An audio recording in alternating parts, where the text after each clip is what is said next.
السلام علیکم ناظرین، میں ہوں وسیم کمبو۔ آج ایک اور خبر کے ساتھ حاضر ہوئے ہیں۔ آپ کو پتہ ہے کہ مسلم لیگ نون نے سابق وزیر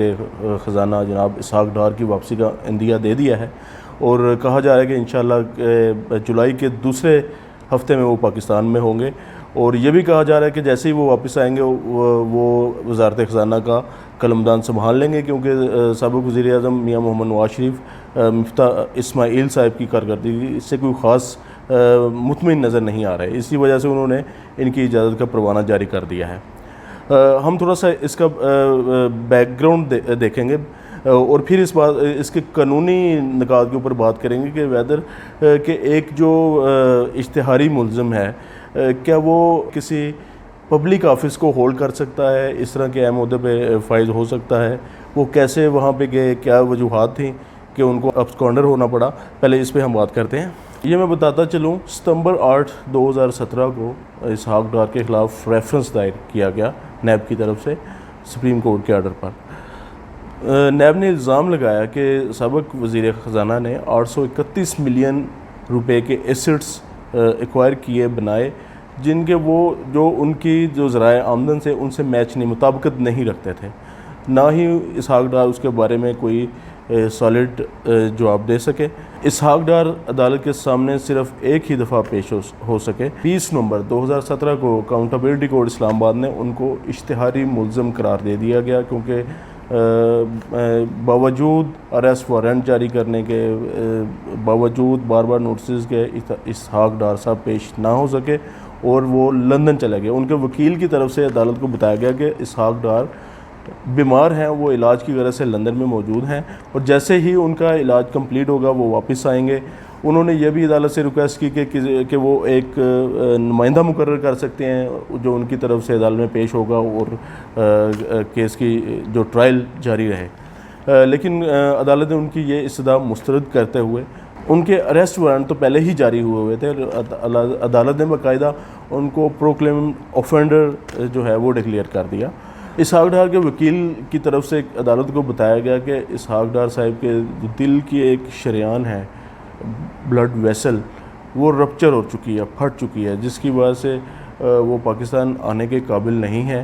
اس لیے ان کو وہاں پہ علاج کنٹینیو کرنے کی اجازت دی جائے، اور یہاں پہ ان کے ایک نمائندے کے ذریعے سے ٹرائل کو جاری رکھا جائے۔ لیکن عدالت نے ان کی یہ استدعا مسترد کر دی، کیونکہ کوئی ویریفائڈ میڈیکل رپورٹ وہ پیش نہ کر سکے، اور نہ وہ باقاعدہ ویریفائی یہاں سے ہو سکی۔ سو فائنلی یہ سلسلہ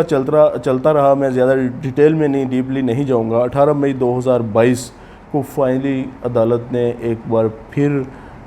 جو دائمی اریسٹ وارنٹ اسحاق ڈار صاحب کے جاری کیے، اور مقدمے کی کارروائی تھی، باقی جو کو ایکیوز تھے اس میں، وہ عدالت نے سسپینڈ کر دی کہ جب تک اسحاق ڈار صاحب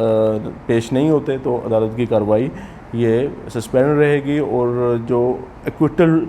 پلی ان کی طرف سے دائر کی گئی تھی کو ایکیوزڈ کی طرف سے، اس پہ بھی عدالت نے کہا کہ اسحاق ڈار کی واپسی تک یہ ڈیسائیڈ نہیں کیا جائے گا۔ میں یہ بھی بتاتا چلوں کہ اس سے پہلے عدالت نے اسحاق ڈار صاحب کے جتنے بھی ایسٹ ہیں پاکستان میں وہ بھی فریز کر دیے، اور جو پنجاب حکومت کو احکامات جاری کیے کہ ان کو آکشن کیا جائے، ان کے پیسے جو ہیں وہ قومی خزانے میں جمع کروائے جائیں۔ بہرحال وہ بھی چیزیں لیٹیگیشن میں گئی ہوئی ہیں، ان کے اوپر بھی معاملات ابھی چل رہے ہیں۔ اب میں 2 پوائنٹس کے اوپر بات کرنا چاہوں گا کہ ایک تو یہ کہ ایک جو اشتہاری ملزم ہے وہ کیا کوئی پبلک آفس ہولڈ کر سکتا ہے، اور دوسرا یہ کہ کیا وہ وطن آنے سے پہلے عدالت سے پروٹیکٹیو بیل حاصل کر سکتا ہے یا نہیں۔ تو پہلے پہ بات کرتے ہیں کہ مجھے یاد ہے پرائم منسٹر عمران خان 2014 میں ان کے خلاف پارلیمنٹ حملہ کیس دہشت گردی کی دفعات کے تحت درج ہوا، اور وہ اس میں اشتہاری قرار دیے گئے، اور ایون کہ جب وہ پرائم منسٹر بنے تب بھی وہ اس کیس میں اشتہاری تھے۔ تو یہ میری رائے ہے، باقی تو وہ جو سینئر قانون دان ہیں وہ اس پہ بتا سکتے ہیں، یا اس کا فیصلہ کورٹ ہی کرے گی، ان کو لازماً کورٹ کے سامنے سرنڈر کرنا پڑے گا۔ اس میں ایک بڑا ڈفرینس ہے کہ اسحاق ڈار جو ہیں وہ ابھی تک کنوکٹ نہیں ہیں، وہ اشتہاری ضرور ہیں، ان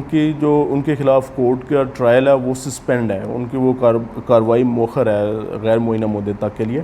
تو اس میں یہ پاسبلٹی ہے کہ شاید وہ پبلک آفس ہولڈ کر سکے، کیونکہ عمران خان بھی جب پرائم منسٹر بنے تھے تو وہ دہشت گردی انسداد دہشت گردی کی عدالت کی طرف سے اشتہاری ملزم تھے۔ تو دوسرا پوائنٹ یہ ہے کہ کیا پروٹیکٹیو بیل ان کو مل سکتی ہے، تو یہ بھی میرے خیال میں ناممکن ہے۔ ان کو لازمی طور پہ پہلے عدالت کے سامنے سرنڈر کرنا پڑے گا، بے شک وہ ہائی کورٹ کریں یا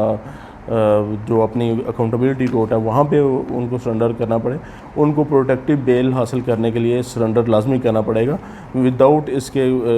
عدالت آئی تھنک کوئی ریلیف دینے کے لیے تیار نہیں ہو گئی۔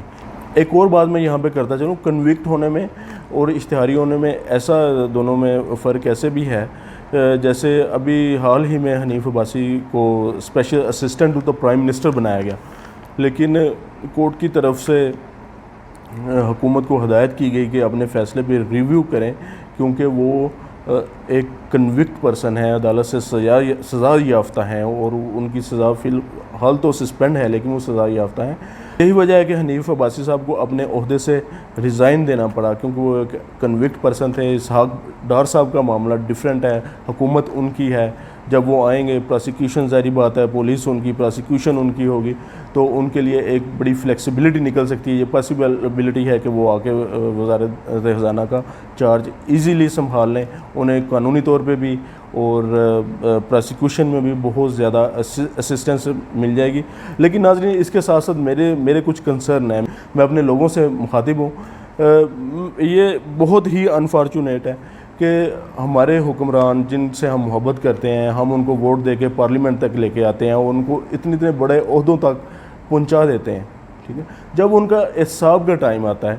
تو ان کی کسی کی شریان پھٹ جاتی ہے، کسی کے پلیٹلیٹس کم ہو جاتے ہیں اور وہ سیدھا لندن یا امریکہ میں جا کے اسٹے کر لیتا ہے، ٹھیک ہے، اور تب تک وہاں پہ رہتا ہے جب تک ان کی حکومت کی باری نہیں آ جاتی۔ وہ واپس آتا ہے، پلیٹلیٹس بالکل ٹھیک ہو جاتے ہیں، شریانیں بھی بالکل بلڈ سرکولیشن زبردست کام کرنے لگ جاتی ہے۔ تو میری اپنی قوم سے گزارش ہے، کم از کم آپ ان سے محبت ضرور کریں، لیکن ان کا اپنے ووٹ کے ذریعے احتساب ضرور کریں، کیونکہ اگر آپ اپنی آئندہ نسلوں سے محبت کرتے ہیں یہ کام آپ کو کرنا پڑے گا، ادروائز پاکستان کا کوئی والی وارث نہیں ہے۔ اجازت دیں وسیم کمبوہ کو، اللہ حافظ۔